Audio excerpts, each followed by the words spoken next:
Meghalaya Chief Minister Conrad Sangma today informed that 23 programs have been conducted by the state government in Taj Vivanta and Hotel Courtyard by Marriott since their inauguration.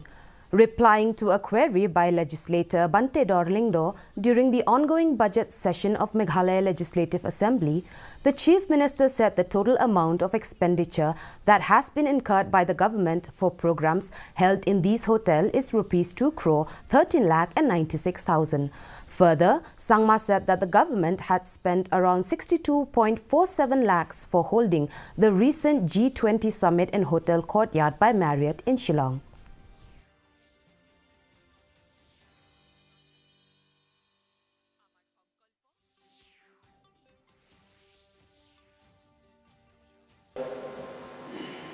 Answer B, sir, it's a total around 2 crore 13 lakhs 96,000 rupees, which I think 22 program has been hosted.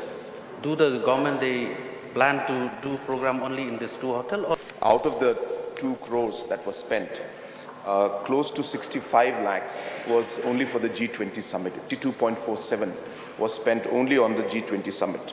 So the others are slightly lesser. It's not 10, it's less than 10, depending on the number of guests and the program and the number of days the program was held. So based on the program and based on the scale, based on the needs, we choose the location. So there is no rule as such that only these 2 locations will be chosen.